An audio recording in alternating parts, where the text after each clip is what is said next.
श्रीमद्भागवत कथा भाग 88। हरे संकीर्तनम पुण्यम सर्वपातकनाशनम सर्वकामप्रदम लोके अपवर्ग फलप्रदम। द्वितीय स्कंध अध्याय 9। यह प्रसंग भगवत गीता के 13वें अध्याय में भी आया, जब भगवान कहते हैं इदम शरीरम कौन्तेय क्षेत्रमित्य विधीयते एतद्यो वेति तं प्राहु क्षेत्रज्ञ इति तद्विदः क्षेत्रज्ञं चापि मां बुद्धि सर्व क्षेत्रेषु भारत। इन 1.5 श्लोकों में भगवान बताते हैं हमारी देह क्षेत्र है और उसे जानने वाला क्षेत्रज्ञ। इसलिए प्रति शरीर क्षेत्रज्ञ अलग अलग नहीं है। सभी क्षेत्रों का केवल एक ही क्षेत्रज्ञ है, वह मैं हूँ। इस प्रकार जो जानता है उसी का ज्ञान है। फिर से अपने स्वरूप का ज्ञान देने का वादा करते हैं कि मैं यानी क्षेत्रज्ञ जैसा है, जिन प्रभावों वाला है वह मैं तुम्हें बताऊंगा। लेकिन फिर बताने लगते हैं अमानित्वम, अदम्भित्वम, अहिंसा इत्यादि 20 गुणों की बातें, क्योंकि ये सब जब तक हमारे जीवन में नहीं आते तब तक भगवान की बताई बातें हमारे समझ में भी नहीं आ सकती। हम इन गुणों को धारण करने का प्रयत्न करते हैं, तत्व का ज्ञान समझ में आता है। इस प्रकार हमारी ओर से तो हुआ प्रयत्न और भगवान की ओर से हुआ अनुग्रह। हमारे प्रयत्न को भगवान का अनुमोदन, उनकी स्वीकृति मिल गई। भगवान जब स्वीकृति देते हैं तो उनका अनुग्रह होता है, लेकिन साथ ही ये बात भी समझ कर रखें कि भगवान स्वीकृति नहीं देते तब भी उनका अनुग्रह ही है। अनुग्रह के सिवा दूसरा कुछ दे नहीं सकते। इस प्रकार भूमिका बांधने के बाद भगवान नारायण ब्रह्मा जी को तत्व का उपदेश देते हैं। यह तत्व का उपदेश 4 श्लोकों में है। इसे चतुश्लोकी भागवत कहते हैं।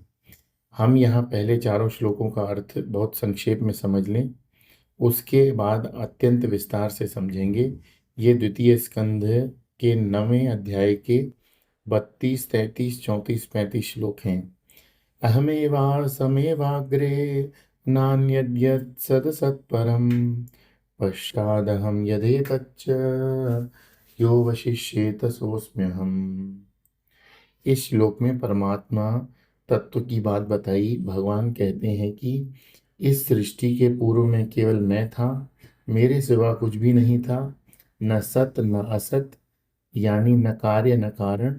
इस सृष्टि में भी मैं ही हूँ, और सृष्टि के लय के बाद भी जो बचेगा वह मैं ही हूँ। ऋते अर्थम यत् प्रतीयेत न प्रतीयेत चात्मनि तद्विद्यादात्मनो मायां यथा भासो तथा तमः। इस श्लोक में जगत की बात बताई गई, जो नहीं है लेकिन दिखता है, और जो है लेकिन दिखता नहीं, यही मेरी माया है। इसी माया के कारण आभास जो दिखना है और जो तम जो न दिखना है। यथा महान्ति भूतानि भूतेषु चावचेष्वनु प्रविष्टान्य प्रविष्टानि तथा तेषु न तेष्वहम्। इस श्लोक में जीव में परमात्मा के प्रवेश की बात बताई गई। यह देह पंच महाभूतों से बना है। इन पंच महाभूतों ने इस देह में प्रवेश कर लिया, फिर भी प्रवेश का अभाव है। इसी प्रकार मैंने भी संपूर्ण भूतों में प्रवेश किया और फिर भी मैं उनसे अलग हूँ। एतावदेव जिज्ञास्यं तत्व जिज्ञासुनात्मनः अन्वय व्यतिरेकाभ्याम यत् स्यात् सर्वत्र सर्वदा। इस श्लोक में ये बताया गया कि तत्व की बात कैसे समझें।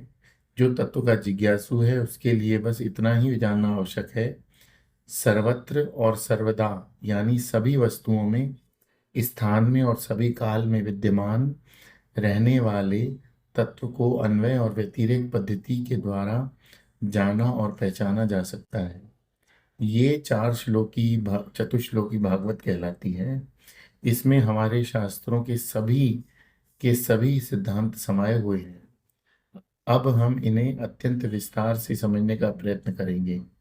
अहमे वासमेवाग्रे नान्यद्यत् सदसत् परम पश्चादहम यदेतच्च यो वशिष्येत सोऽस्म्यहम्। इस श्लोक में भगवान ने जो कहा है उसका सूक्ष्म अर्थ हम विभिन्न पद्धतियों से देखेंगे।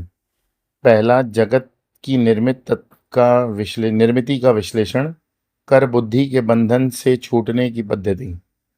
इस पद्धति से विचार करने से अनेक प्रकार की शंकाएं निर्माण हो जाती हैं, लेकिन ये सुंदर प्रक्रिया है। पहले शंका का निर्माण करो, फिर सुलझाओ।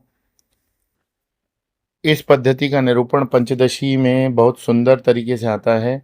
देखिए ये शंकाएं कैसे आती हैं। भगवान कहते हैं ये सृष्टि में मैं मात्र था। तो हम कहेंगे अच्छा अच्छा समझ गए, इसका मतलब सृष्टि आपके बाद निर्माण हुई है। यहाँ भगवान कहना चाह रहे हैं तत्व की बात और है, हमारा ध्यान है सृष्टि पर। इसलिए हम कहते हैं अब समझ में आ गया, सृष्टि के पहले आप थे लेकिन बाद में गायब हो गए, यानी आप कभी थे लेकिन अभी नहीं। तब तब तो आपका जो अद्वैतवादी वक्तव्य है एकमेव अद्वितीय है, उसकी हानि हो गई। भगवान पूछेंगे ये कैसे? हम बताएंगे दो प्रकार से हुई। पहला, आप कहते हैं आप जगत के पहले थे, यानी आप भी हैं और जगत भी है। इस प्रकार ये बात द्वैत की ही है। दूसरा, आप कहते हैं कि आप जगत से पहले थे, यानी जगत के निर्माण के पहले ही काल का भी निर्माण हो गया। आप पहले थे यानी अभी नहीं हैं, तो काल के कारण भी आपकी अद्वैत सिद्धि की हानि हो गई। इस प्रकार श्लोक की प्रथम पंक्ति का पूर्वार्ध अहम एव अहम अग्रे पढ़कर इसे इतने प्रश्नों का निर्माण हो गया। अब आगे चलकर समझें कि इनके उत्तर में क्या कहा गया। भगवान कहते हैं न अन्यत सत न असत। न सत न असत का अर्थ परमात्मा में कार्य का निर्माण अभाव है।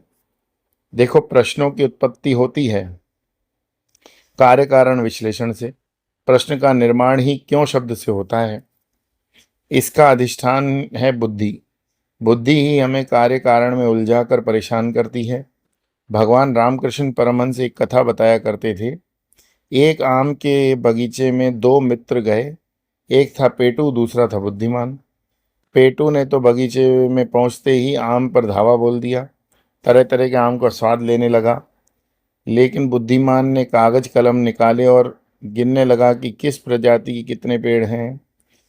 फिर प्रश्न करने लगा कौन कौन से आम की क्या क्या विशेषता है, कौन से आम निर्यात करने लायक हैं इत्यादि। इतने में माली आया और इनको दौड़ाया तो एक के हाथ में गुठली थी और दूसरे के हाथ में था कागज।